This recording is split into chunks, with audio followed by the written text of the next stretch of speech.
మనం ఇలా ఓపెన్ గా మాట్లాడుకోవడం వల్ల, ఇలా ఓపెన్ గా డిస్కషన్స్ చేసుకోవడం వల్ల ఇబ్బంది కలుగుతుంది. కాబట్టి ఇలాంటి పొరపక్షాలు రాకుండా చూసుకోవాల్సిన బాధ్యత అధిష్టానానికి ఉంటుందని చెప్పి నేను ఇప్పుడు బాబు గారు చెప్తున్నారు సార్, ఏదో పవన్ కళ్యాణ్ గారు వెనక్కి తగ్గి రాష్ట్ర ప్రయోజనాల కోసం ముందుకు వచ్చారని చెప్పని బాబు గారు చెప్తున్నారు.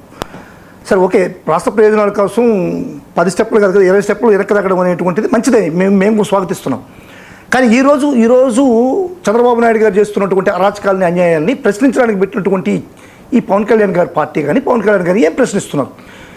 ఎన్ని మానభంగాలు, ఎన్ని మర్డర్లు, ఎన్ని దాష్టీకాలు, ఎన్ని దౌర్భాగ్యాలు, ఎన్ని నీచమైనటువంటి ప్రక్రియలు ఈరోజు తెలుగుదేశం పార్టీ ఆధ్వర్యంలో జరుగుతున్నాయి కదా. మీరు కూటమిలో ఉన్నప్పుడు ప్రశ్నించకూడదనేటువంటిది రూల్ లేదు కదా. తెలుగుదేశం ఆధ్వర్యంలో జరగడం ఏంటి? అదే నాకైతే మాత్రం తెలుగుదేశం ఆధ్వర్యంలో జరుగుతున్నది అనిపిస్తుంది సార్. ఎందుకంటే ఒక విధంగా చెప్పాలంటే మొన్న క్యాబినెట్ మీటింగ్కి కూడా పవన్ కళ్యాణ్ గారు ముందుకు పోకపోవడానికి కూడా కారణాలు కూడా చాలా ఉండొచ్చు దాంట్లో. ఎందుకంటే క్యాబినెట్లో జరిగేటువంటి అవకతవకల్ని, అన్యాయాన్ని నేనెందుకు విక్టిమ్ కావాలా, నేనెందుకు దానికి ప్రత్యక్ష సాక్షి కావాలనేటువంటి ఉద్దేశంతో కూడా పవన్ కళ్యాణ్ గారు వెనక్కి తగ్గారు. ఇటువంటివన్నీ కూడా పవన్ కళ్యాణ్ గారు యాక్చువల్గా ఆయన వచ్చింది ప్రశ్నించడానికి.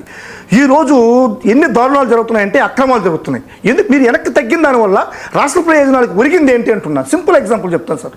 మీరు ఎలక్షన్కి ముందర ఒకటి చెప్పుకొచ్చారు, అంటే సుగాలి ప్రీతి విషయంలో, చిన్న సుగాలి ప్రీతి విషయంలో నేను రాగానే ఫస్ట్ సంతకం పెడతాను, చాలా దారుణాలు జరిగాయి, ఆ దారుణాలకి నేను ముఖ్యమంత్రిలో లేకుంటే నాకు అధికారం రాగానే నేను ముందుకు తీసుకెళ్తాను అన్నటువంటి పవన్ కళ్యాణ్ గారు అధికారంలోకి వచ్చిన తర్వాత సుగాలి ప్రీతి గారికి ఏం న్యాయం చేశారు?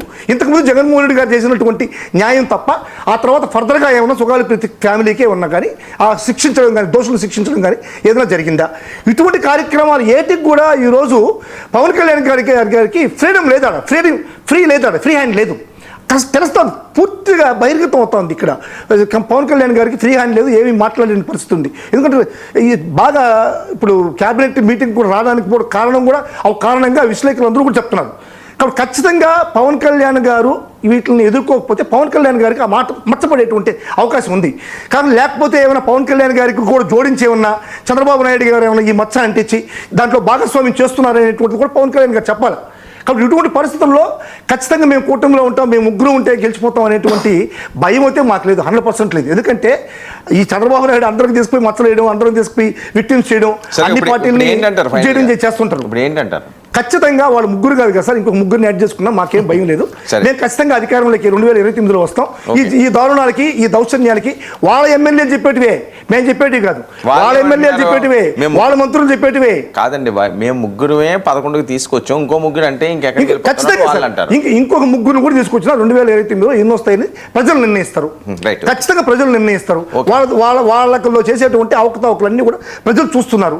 సాక్షాత్ వాళ్ళ ఎమ్మెల్యేలే ఈ యొక్క బాలినేని మళ్ళీ వైసీపీకి వస్తున్నారు నిజమా సార్? బాలినేని వైసీపీకి ఎట్టొస్తారు సార్? ఇప్పుడు పవన్ కళ్యాణ్ గారితో ఉంటే ఈరోజు పవన్ కళ్యాణ్ గారి సూచనల మేరకే కదా చూస్తున్నారు, చెప్తున్నారు. లేదా పవన్ కళ్యాణ్ గారు తెలియకుండా చేశారంటారు సార్? పవన్ కళ్యాణ్ గారికి తెలియకుండా బాలినేని గారు అంత పెద్ద వ్యాఖ్యలు చేశారంటున్నారా? పవన్ కళ్యాణ్ గారు ఆదేశాల మేరకే కదా చేసి ఉంటాడు, అంత పెద్ద లీడరు, అంత అనుభవం ఉన్నాడు. మీరు వస్తే తీసుకుంటారా మళ్ళీ వెనక్కి? సార్ అది మా అధినేత నిర్ణయిస్తారు సార్. అది బాలినేని గారు మంచి అతనేనా సార్? బాలినేని గారు నాకు తెలిసి ఎక్కడ అవినీతి పరుడు కాదనేటువంటిది నా వాదన సార్. ఎక్కడ కూడా అవినీతి చేయలేదు. రైట్, ఓకే, థ్యాంక్ యూ అండి. Thank you so much Madhusudan Reddy గారు చర్చలో పాల్గొన్నందుకు. థ్యాంక్ యూ అండి సప్తగిరి ప్రసాద్ గారు, థ్యాంక్ యూ కృష్ణాంజలి రెడ్డి గారు, థ్యాంక్ యూ బాబు పాలు. ఇది ఇవాళ